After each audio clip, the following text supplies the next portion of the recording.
नमस्कार, India voice पर बहुत स्वागत है आपका। मैं हूं आपके साथ प्रियंका मिश्रा। आजम खान जेल में हैं, लेकिन उत्तर प्रदेश के राजनीतिक गलियारों में लगातार आजम खान के चर्चे हैं। पहले कांग्रेस की आजम खान के लिए हमदर्दी, तो अब आजम खान के करीबियों पर इनकम टैक्स की छापेमारी लगातार चुनाव से पहले राजनीतिक हलचल बढ़ाने का काम कर रही है। जी हां, आजम खान के बाद अब उनके करीबी फरहत अली पर आईटी की गाज यूपी में सियासी पारा हाई कर चली है। फरहत अली के साथ ही रामपुर में कई जगहों पर आईटी के छापेमारी की कार्रवाई हुई है। मगर सवाल यह है कि आजम खान के पूरे परिवार के जेल में होने के बाद भी आईटी आखिर क्या खंगालने में जुटी हुई है। आज इसी पर होगी बात, लेकिन उससे पहले आपको दिखाते हैं एक रिपोर्ट। आजम जेल में और रामपुर में आईटी के छापे, आखिर क्या ढूंढ रहे इनकम टैक्स वाले? आजम खान के करीबी पर एक्शन। रामपुर आवास पर आईटी की टीम ने मारा छापा। इन दिनों आजम खान और उनके करीबी सियासी सुर्खियों में बने हुए हैं। अभी कुछ रोज पहले की ही तो बात है, जब कांग्रेसी नेताओं का जत्था आजम से मुलाकात को बेकरार था, मगर मुलाकात नहीं हो पाई। जेल प्रशासन ने कहा कि आजम खान कांग्रेसियों से मिलना नहीं चाहते, जबकि कांग्रेसी बोले कि पुलिस प्रशासन ने मुलाकात करने ही नहीं दी। मगर अब खबर रामपुर से आ रही है। जेल में बंद समाजवादी पार्टी के नेता आजम खान के करीबी फरहत अली खान के रामपुर के आवास पर आईटी ने छापा मारा है। फरहत अली पूर्व सभासद हैं और आजम खान के बेहद करीबी लोगों में से एक माने जाते हैं। आयकर विभाग की टीम ने शुक्रवार सुबह लगभग 9 बजे फरहत अली के घर पर छापा मारा है। वैसे तो आजम खान अपने परिवार के साथ भले ही अलग अलग जेल में बंद हैं, लेकिन आयकर विभाग की टीम उनके करीबी समर्थकों के आवास पर ताबड़तोड़ कार्रवाई कर रही है। अब आयकर विभाग के निशाने पर समाजवादी पार्टी के नेता आजम खान के करीबी ठेकेदार रामपुर के नवाब गेट माल रोड पर पूर्व सभासद फरहत अली खान का आवास है, जहां पर शुक्रवार सुबह आयकर की टीम पहुंची और छापा मारा।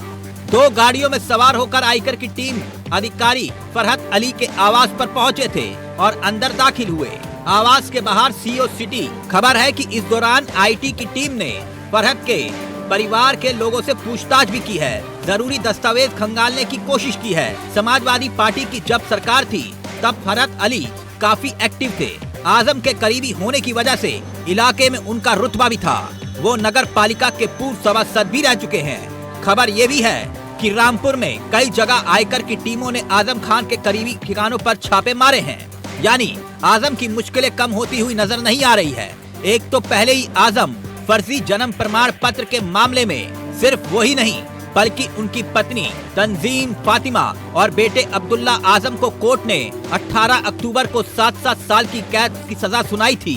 साथ ही उन पर 50,000 का जुर्माना भी लगाया था। हाल ही में आजम खान और उनके बेटे अब्दुल्ला आजम को रामपुर जेल से हटाकर अलग अलग जेलों में शिफ्ट भी किया गया है। आजम खान इस वक्त सीतापुर के जेल में हैं। यानी कि आजम खान भले ही जेल में हो, मगर उनकी मुश्किलें कम होने का नाम नहीं ले रही। Bureau report, India voice, Rampur. आने वाले लोकसभा चुनाव में भारतीय जनता पार्टी अपनी हार को स्वीकारती दिखाई दे रही है और इसी बौखलाहट में वो विपक्ष के नेताओं, खास करके आजम खान साहब को निशाना बना रही है।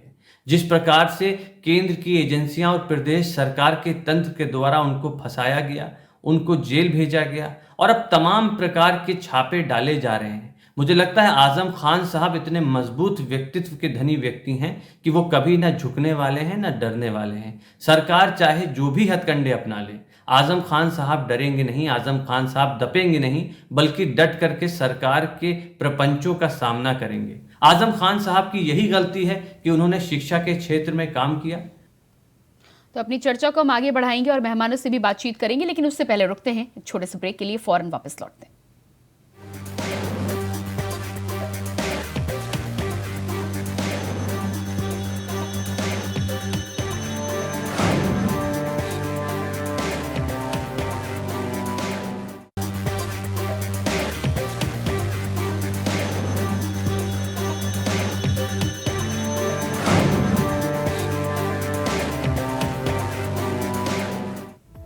ब्रेक के बाद एक बार फिर से बहुत स्वागत है आपका। तो लगातार जिस तरह से उत्तर प्रदेश में आजम खान की मुश्किलें कम होने का नाम नहीं ले रही, आजम खान के ऊपर पहले ही जिस तरह के केस हैं, पूरा परिवार जेल में बंद है, ऐसे में अब आजम खान के करीबियों पर इनकम टैक्स की छापेमारी कहीं ना कहीं नई मुसीबत आजम खान के लिए खड़ी कर रही है। माना यह भी जा रहा है कि लगातार जेल में होने के बावजूद भी जिस तरह से आजम खान के करीबियों पर आईटी की छापेमारी की कार्रवाई हो रही है, कहीं ना कहीं आजम खान की कमर तोड़ने का पूरा प्लान यहां पर तैयार है। लेकिन देखना यहां पर यह भी है कि लगातार समाजवादी पार्टी के साथ ही साथ कांग्रेस के तमाम जो नेता आजम खान के हमदर्द बने हुए थे, क्या इस मुश्किल की घड़ी में भी आजम खान के साथ खड़े रहेंगे या फिर कहीं ना कहीं चुनाव के माहौल को देखते हुए पलटी खाते हुए नजर आएंगे। आज इसी पर हम करेंगे बात। सबसे पहले अपने मेहमानों से आपका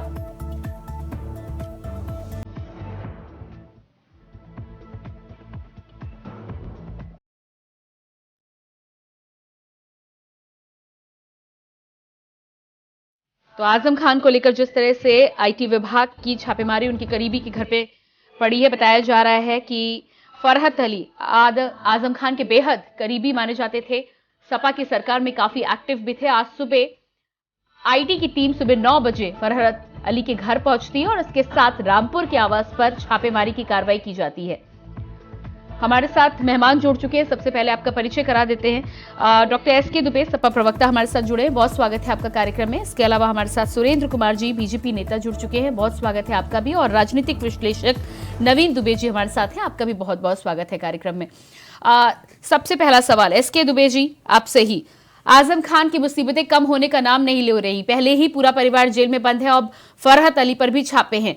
क्या लगता है आपको कि कहीं ना कहीं कमियां तो थी, यही वजह है कि अब इनकम टैक्स की कार्रवाई हो रही है, आप लगातार उनका साथ दे रहे थे, बचाने का प्रयास कर रहे थे, अब जब ये कार्रवाई हो रही है तो क्या कहेंगे आप?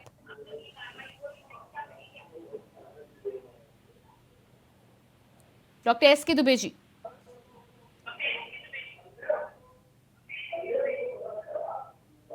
शायद मेरी आवाज नहीं पहुंच पा रही है। सुरेंद्र कुमार जी हमारे साथ लगातार बने हुए। सुरेंद्र कुमार जी, क्या कहना है आपका? आजम खान की मुश्किलें कम होने का नाम नहीं ले रही, आपके लिए तो अच्छी खबर है, यूपी में चुनाव नजदीक है। प्रियंका जी, देखिए, सबसे पहली चीज तो ये है कि उत्तर प्रदेश के अंदर जिस प्रकार से आजम खान जी अपने आप को जूनियर सीएम कहा करते थे और उत्तर प्रदेश की जनता को उन्होंने लूटने का काम किया है। और आज आप एक चीज को समझना होगा, आज इनकम टैक्स हो चाहे सीबीआई हो, यह तमाम चीज जो अगर आज लगी है, प्रदेश की जनता को उन्होंने लूटने का काम किया। और जो जनता का पैसा था, जो जनता के बीच में जाने वाली थी, उन्होंने वो अपने स्वार्थ के लिए अपने कॉलेज में लगाने का काम किया। तो आज जो है अगर उनके ऊपर कार्रवाई हो रही है तो ये कोई बड़ी बात नहीं है, क्योंकि लेकिन सुरेंद्र जी अखिलेश हो या कांग्रेस, ये तो पहले से कह रहे हैं कि आईटी और ईडी आपके नाक के नीचे काम करती है, आपके इशारों पे काम करती है। ऐसे में यदि छापेमारी आप कार्रवाई करेंगे भी तो वो तो साफ यही कहने वाले हैं कि चुनाव नजदीक है, इसीलिए इस तरह की कार्रवाई हो रही है। इस पर क्या कहेंगे आप? वो जिस चीज का आरोप बार बार लगाते हैं और चुनाव के ठीक पहले जब इस तरह की कार्रवाई होती है तो उस पर आप क्या कहना चाहेंगे फिर? नहीं, देखिए, ये चोर मसरे भाई, ये जो है ठग गठबंधन जो है, इन्होंने लोगों को चुतिया बनाने का काम शुरू किया है, इन्होंने लोगों को गुमराह करने का काम किया है। आज जनता जो है, जनता आज देश के अंदर जो है इनकी लूट और खसोट से उत्तर प्रदेश की जनता जो है लगातार 14 से जो है लगातार हम लोगों को आशीर्वाद दे रहा है। उसका यही कारण है कि गुंडा माफिया कानून व्यवस्था जो है उत्तर प्रदेश का जो है खत्म हो गया। कब तक आप ठीक है सुरेंद्र जी, यूपी में आप आजम खान पे कार्रवाई करते हैं, फिर जब झारखंड में आपके नेताओं पे कार्रवाई होती है तो फिर क्यों निष्पक्ष जांच का आप हवाला देने लगते हैं? एजेंसी तो वहां भी काम कर रही है, एजेंसियां यहाँ भी काम कर रही हैं। देखिए, ये जो है एजेंसियां स्वतंत्र है, भारत सरकार के इसमें कुछ लेने देने नहीं है। हम कहते हैं कि अगर हमारी भी सरकार है बहुत जगह, आप वहां पर अगर कोई हमारा नेता अगर गलत करता है तो आप उसके ऊपर कार्रवाई करवाओ। हम तो खुले चुनौती देते हैं, मारते हैं, लेकिन जब हमारा नेता गलत नहीं है, जब हमने चोरी किया ही नहीं तो हम डरेंगे नहीं? खुले चुनौती तो आप दे रहे हैं, लेकिन वही निष्पक्ष जांच की बात जो सपा सुप्रीमो या जो कांग्रेस कहती नजर आती है, वही बात आप झारखंड में कह रहे हैं। आपके पास मैं वापस आऊंगी, लेकिन हमारे साथ नवीन दुबे जी भी जुड़ चुके हैं। नवीन जी, जिस तरह से ये आईटी की छापेमारी उत्तर प्रदेश में चल रही है, आजम खान के ऊपर पूरा परिवार जेल में बंद है, उसके बाद भी क्या खंगालने की कोशिश की जा रही है? और ठीक चुनाव से पहले जब इस तरह की कार्रवाई होती है तो क्या आप इसे वाकई में कार्रवाई मानेंगे या कुछ और? प्रियंका जी, देखिए, ऐसा है कि अगर भारतीय जनता पार्टी ये कहती है कि नहीं साहब वो तो ईडी स्वतंत्र है, सीबीआई स्वतंत्र है, तो ये बड़ा हास्यास्पद सा बयान होता है। ऐसा कतई नहीं है। ईडी और सीबीआई अगर स्वतंत्र होती तो एकनाथ शिंदे महाराष्ट्र के मुख्यमंत्री नहीं होते, जेल में होते। हेमंता बिस्वा शर्मा आपके आसाम के मुख्यमंत्री नहीं होते, जेल में होते।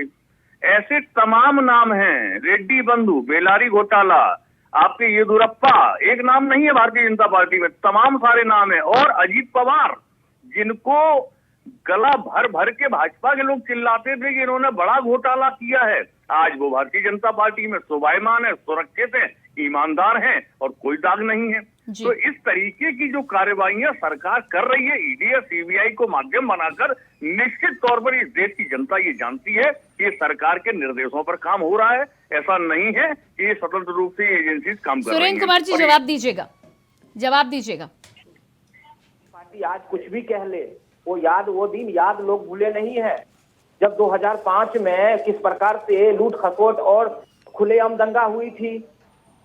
तब तो इन लोगों ने कार्रवाई करवाने का नहीं, नवीन जी ने यहाँ पर जो सवाल उठाया है, तमाम जो नाम गिनाए हैं, सबको पता है, वो नाम सबको पता है। जब आपकी पार्टी में आते हैं तो फिर सब कहते हैं कि बीजेपी के पास कोई ऐसी वॉशिंग मशीन है, फिर आप उसको भी मानने को तैयार नहीं होते। आपकी पार्टी में आते ही ऐसा क्या होता है जो सारे सबूत जो है वो मिट जाते हैं?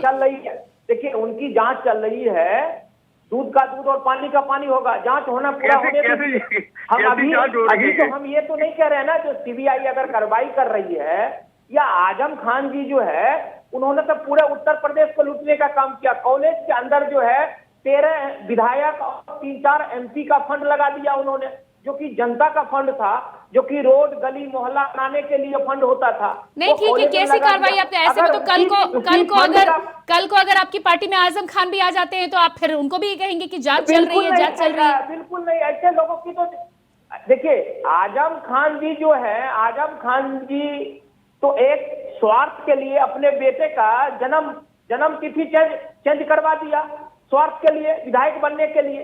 इससे बड़ा अपराध और क्या हो सकता है? ये देखिए, हक बंधन का जो लोग हैं, ये पूरे देश के अंदर जो है अराजकता, हिंसा कराने के अलावा और कोई काम नहीं किए, कोई विकास का काम नहीं किया। और अभी देखिए ये नहीं, तो उसको तो लेकर कार्रवाई, सुरेंद्र जी, उसको तो लेकर कार्रवाई हो ही रही है लगातार। लेकिन अभी आपकी पार्टी के तमाम नेताओं के नाम गिनाने की कोशिश यदि शुरू करेंगे तो बहुत लंबी बात हो जाएगी। ब्रजभूषण से लेकर अजय मिश्र टेनी तक आरोप तो सब पर थे, क्या कार्रवाई हुई अभी तक? जांच चल रही है ना, हम तो कह रहे हैं आप लोग मांग करो। ऐसी जांच चल रही है जहां कभी ईडी छापा नहीं मारती है, और अपोजिशन का कोई नेता होता तो उसके ईडी पहुंच जाती है। हमारे साथ एसके दुबे जी भी जुड़ चुके हैं। एसके दुबे जी, मेरी आवाज आप तक पहुंच रही है? अगर इसी फंड एसके दुबे जी, जिस तरह की कार्रवाई हो रही है, क्या कहना चाहेंगे आप? आजम खान के ऊपर कार्रवाई हो रही है, आप लोग लगातार कहते हैं कि आपकी पार्टी के नेता हैं, लेकिन जब ये कार्रवाई हो रही है तो कहीं ना कहीं तो कुछ मिला होगा ना इनकम टैक्स डिपार्टमेंट को, या आपको लगता है कि बदले की कार्रवाई हो रही? नहीं, वही तो मैं बोल रहा हूँ कि आप देखिए कि इस समय एक छत्तीसगढ़ के मुख्यमंत्री का बयान आया है, और उनका बयान जो है वो लगभग सही है कि इस समय सड़क छाप सीबीआई हो गई है। मतलब हर गली मोहल्ले में सीबीआई मिल जाएगी आपको।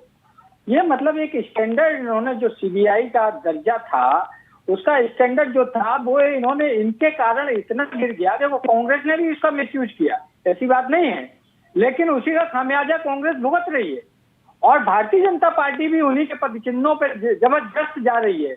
तो आप ये लिख के रख लीजिए। अगर आप कांग्रेस पर सवाल उठा रहे हैं और आप कह रहे हैं कि कांग्रेस ने ही इसकी शुरुआत की थी, फिर आप तो इंडिया गठबंधन में उनके साथ हैं, फिर आप ऐसे लोगों के साथ होकर आपको खुद तकलीफ भी है, आप उस पर सवाल भी उठा रहे हैं, फिर आप उन्हीं के साथ मिलेंगे कल को, तो फिर आप बीजेपी के साथ भी मिल सकते हैं। ये कैसी नैतिकता हुई कि आप एक तरफ उन पर सवाल भी उठा रहे हैं, उन पर इल्जाम भी लगा रहे हैं, और फिर उन्हीं के साथ मिलकर आपको सरकार भी बनानी है?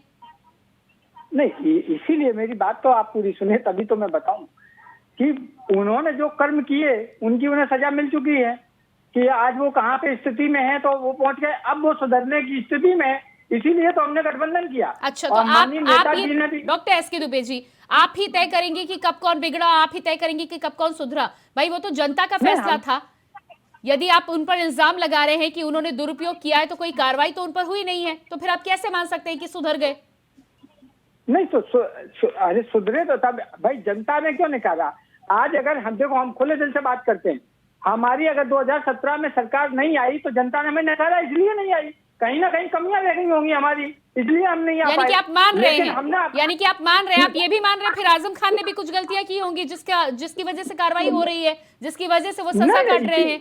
नहीं, हम इसी वही तो मैं बोल रहा हूँ कि वही आप सुनिए कि अब इन्होंने क्या किया कि इन्होंने, जैसे अभी नवीन दुबे जी ने बताया कि महाराष्ट्र में मुख्यमंत्री हो चाहे उप मुख्यमंत्री हो, इनकी पार्टी में जो अभी वर्तमान में गृह मंत्री हैं चाहे वो हो, या ऐसे कई नेता, जिनमें आपको एक लंबी फहरिस्त दे सकता हूं कि जब इन पर कार्रवाई होती थी तो ये रोते थे, लेकिन आज वो सब पाक साफ हैं। तो इनके यहाँ जो चला जाता है वो एकदम पाक साफ हो जाता है, और इनको जो छोड़ के चला जाता है वो गुनहगार हो जाता है। आज आजम खान साहब इतने सम्मानीय नेता है। ठीक है, ये सवाल तो मैं उसे कर लूंगी, लेकिन यही काम तो आप भी कर रहे हैं। आप एक तरफ कांग्रेस, एक तरफ तो आप कांग्रेस को बता रहे हैं कि कांग्रेस ने पहले शुरुआत की गुनाह की, फिर आप सर्टिफिकेट भी दे रहे हैं कि अब तो कांग्रेस सुधर चुकी है, इसलिए आप उनके साथ है। सुरेंद्र कुमार जी जवाब दीजिएगा, आपके तमाम नेताओं के नाम सामने आते हैं जिनको पहले आप लोग ही बुरा भला कहते हैं, और फिर आपकी पार्टी के साथ जब गठबंधन होता है उसके बाद कहीं कोई जांच नहीं, कहीं कोई कार्रवाई नहीं। जब तक सरकार है तब तक तो भूल जाइए, जब गठबंधन टूटेगा तब भले ही आप कार्रवाई करें। देखिए, जिन जिन लोगों के ऊपर आरोप है, एफआईआर दर्ज है, उनकी जांच चल रही है, और जिन्होंने प्रदेश को लूटने का काम किया, जिन्होंने जनता को ज्यादा लूटने का काम किया है, इन लोगों ने तो करोड़ों का भाई भतीजा और आय से अधिक संपत्ति जो है बनाने के अलावा और कुछ किया ही नहीं है। सुरेंद्र कुमार जी, जांच कम या ज्यादा, गुनहगार यदि गुनाह किया है तो कम या ज्यादा नहीं होता है। गुनहगार यदि कोई है तो उसे सजा मिलनी चाहिए, जांच निष्पक्ष होनी चाहिए। और जांच के मामले में जब आपसे सवाल किया जाता है तो कई बार अब जांच चल रही है, उनकी जांच इतनी लंबी चल रही है, और यहाँ आजम खान के रिश्तेदारों पर लगातार आईटी की कार्रवाई हो रही है, लगातार ईडी की कार्रवाई हो रही है अलग अलग पार्टियों में। नवीन दुबे जी, वही पुराना घिसा पिटा फॉर्मूला लगातार चलाया जाता है कि जांच चल रही है, जब तक सरकार रहेगी तब तक जांच में कुछ होगा नहीं। क्या लगता है आपको? प्रियंका जी, सबसे बड़ी चीज, मैंने दो बातें अभी दोनों पक्षों को सुना है, समाजवादी पार्टी की डॉक्टर द्विवेदी को भी और सुरेंद्र जी को भी भारतीय जनता पार्टी से। आप एक चीज, सुरेंद्र जी का सवाल आपसे पूछना चाह रहा हूं कि जातीय नफरत के लिए जिस तरीके से हिंदू धर्म के खिलाफ, सनातन धर्म के खिलाफ बयान आपके यहाँ स्वामी प्रसाद मौर्य देते हैं, और आप जैसे लोग कैसे बर्दाश्त कर लेते हैं? एक सवाल तो इसका जवाब लूंगा आपसे। और सुरेंद्र जी, आपसे मेरा ये सवाल है कि ये जांचें चल रही है, गोमती रिवर फ्रंट घोटाला, चुनाव से पहले बहुत ढोल बजा के भारतीय जनता पार्टी ने गीत गाए थे उत्तर प्रदेश में, आज की तारीख में उसकी जांच कहां तक पहुंची? ये तो डिपार्टमेंट सारे सरकार के अधीन होते हैं, केंद्र सरकार के। आपको अपडेट होगा या चुनाव के टाइम पे केवल वो जिन वोटों से बाहर आएगा और उसके बाद ब्लैकमेलिंग होगी, पार्टी में तोड़फोड़ होगी, शिवपाल जी को दबाव में लिया जाएगा और उसके बाद आप फिर वापस कर लेंगे? ऐसा है क्या? क्योंकि भारतीय जनता पार्टी की सरकार में आज की तारीख में ये स्पष्ट है, जनता जानती है, एक एक बच्चा जानता है कि जो कार्रवाई ईडी और सीबीआई कर रहे हैं वो राजनीति से प्रेरित है, वो बिल्कुल भी निष्पक्ष 1% भी नहीं है। और अगर होती तो आपको याद होना चाहिए कि नोएडा प्राधिकरण के विषय में इस देश के प्रधानमंत्री ने 2019 में गाजियाबाद में एक भाषण दिया था कि नोएडा प्राधिकरण में भ्रष्टाचार खत्म होगा। कहाँ खत्म हुआ भाई साहब? चरम पर है। जवाब दीजिएगा। उत्तर प्रदेश में सब जगह चरम पर जवाब दीजिएगा जी। प्रियंका जी, देखिए, मैं नवीन भाई का जवाब देता हूँ। इन्होंने कहा लखनऊ के अंदर जो है, जो रिवर फंड वाली जो घोटाला हुई थी, जो 2000 करोड़ की है उसकी, और अभी गाजियाबाद वाली इन्होंने बात की। भाई साहब, उत्तर प्रदेश के अंदर चाहे वो जिसकी भी सरकार हो, जिसने भी गलत किया है, सबकी जांच हो रही है। आप कुछ समय और देख लीजिए, जो इसमें दोषी है वो अंदर जाएंगे। अब सवाल ये है, नवीन भाई के हिसाब से, हमने जैसे दिल्ली के अंदर जो है मनीष सिसोदिया या केजरीवाल के ऊपर कार्रवाई हुई, तो अब ये कहते हैं वो लोग कि भाई अभी तक चार्जशीट फाइल नहीं हुई उस मामले में। जिनकी जांच पूरी हो रही है, जिनके ऊपर दोषी साबित हो रहा है जो लोग, वो अंदर जा रहे हैं। सुरेंद्र जी, वही तो सवाल है नवीन जी का कि दिल्ली हो, राजस्थान हो, छत्तीसगढ़ हो, यहाँ तो आपकी जो कार्रवाइयां होती हैं वो बड़ी त्वरित गति से होती हैं, बड़ी तेज होती हैं, और 6.5 साल आपके होने को आए हैं उत्तर प्रदेश में, वहां अभी भी आपको समय चाहिए। नहीं, जांच हो रही है, जब तक जांच नहीं होती तो आजम खान जी जेल नहीं होते, आज उनके परिवार जेल के अंदर नहीं होते, उनके ऊपर कार्रवाई नहीं, उनका सवाल तो गोमती रिवर फ्रंट को लेकर था ना, आजम जी पर तो कार्रवाई आप करेंगे ही करेंगे। 2024 से पहले अभी और भी कार्रवाइयां होंगी, वो तो जग जाहिर है। सुरेश जी, जो सवाल पूछा था उसका जवाब दीजिए पहले। मैं उन्हीं का कह रहा हूँ, जो लोग उसमें शामिल थे या शामिल हैं, उनके ऊपर कार्रवाई होगा, आप चिंता ना करें। फिर नवीन भाई फिर सवाल करेंगे। नहीं, एक सवाल और है सुरेंद्र जी, आपको पता होना चाहिए, अखिलेश यादव जी के ऊपर आय से अधिक संपत्ति का मामला था, उस मामले का क्या हुआ?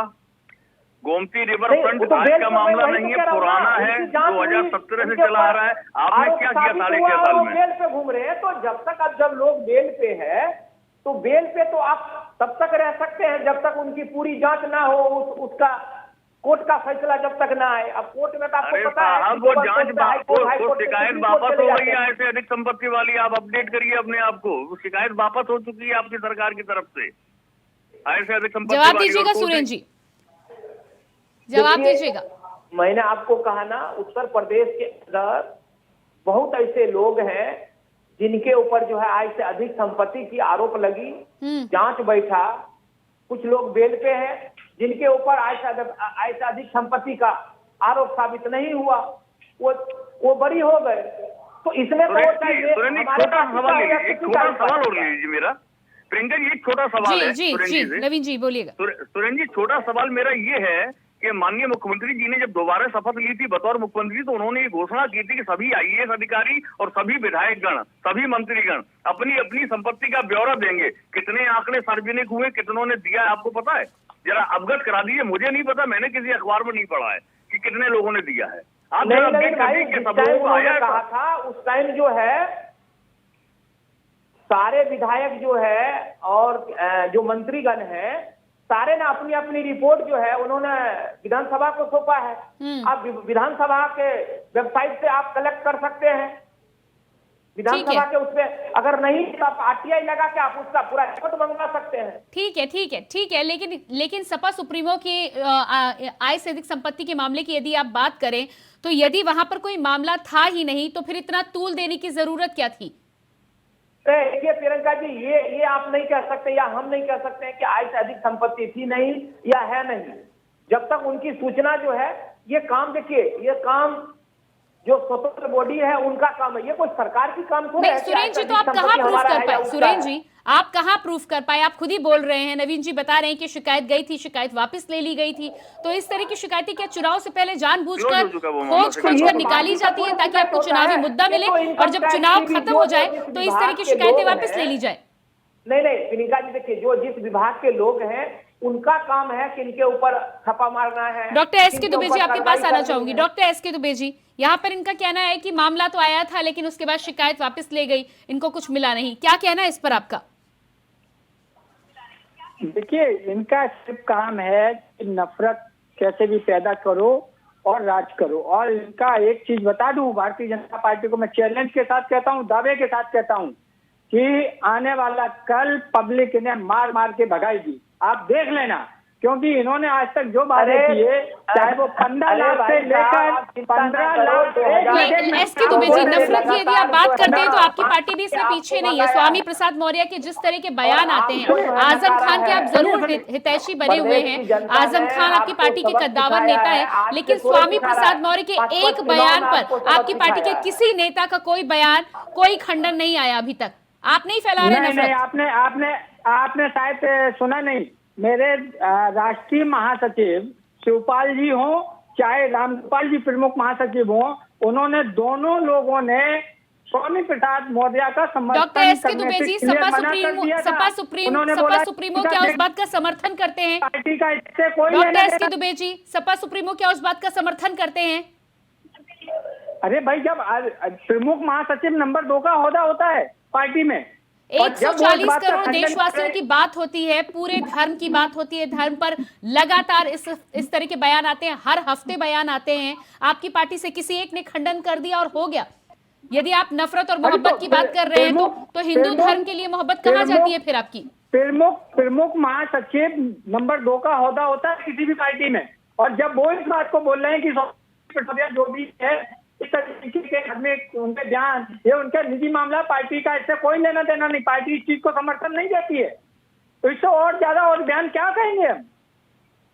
नहीं, अभी ठीक है, एक तो सवाल है। आपने कह दिया, पार्टी के महासचिव ने कह दिया, लेकिन पार्टी में वो अभी भी बाकायदा बने हुए हैं, ना उस पर कोई कार्रवाई हुई है, ना आपकी दुबे जी, पार्टी में कोई जांच नहीं, हो रही प्रियंका है, जी, ना आपकी पार्टी प्रियंका- से किसी ने सवाल किया है। उनको इस तरह की छूट किसने दी है कि वो हर हफ्ते इस तरह के बयान देते फिरे? अरे देखिए, आज वही तो खूबसूरती है इस देश की कि यहाँ सबको अपने अपना पर्सनल वक्तव्य भी देने का अधिकार है। ऐसा है अच्छा। नहीं कि भारतीय जनता पार्टी में है तो वो अपनी व्यक्तिगत बात नहीं। नहीं बोल सकता, या फिर आपकी पार्टी कांग्रेस में या तो फिर नहीं आपकी बोल पार्टी सकता की है। रणनीति या आलाकमान का हाथ है प्रियंका जी, कि आप प्रियंका इस तरफ जी, से अपने बयान समाजवादी दीजिए, पार्टी दूसरी का तरफ से हम हमेशा थोड़ा बहुत से डैमेज रहा है, कंट्रोल कर हिंसा, लेंगे। ठीक है, मेरे पास समय अराजकता, नहीं है, डिबेट को मुझे यहीं पर विराम देना होगा। बहुत बहुत धन्यवाद आप सभी का मैं देना चाहूंगी। सुरेश जी बहुत धन्यवाद, एस के दुबे जी बहुत धन्यवाद, नवीन जी आपका भी बहुत बहुत धन्यवाद। तो आजम पर जिस तरह से लगातार मुसीबतें बढ़ती हुई नजर आ रही है, आजम के करीबियों के घर पर रामपुर में छापा आईटी विभाग का पड़ा है। अब देखना ये होगा कि इस छापेमारी के दौरान क्या कुछ निकलकर सामने आता है और आगे भी क्या इस तरह की मुश्किलें लगातार चुनाव से पहले जारी रहती हैं, ये आने वाला वक्त ही बताएगा। फिलहाल हमारे इस खास कार्यक्रम में इतना ही। खबरों के लिए बने रहिए इंडिया वॉइस के साथ। मुझे दीजिए इजाजत, नमस्कार।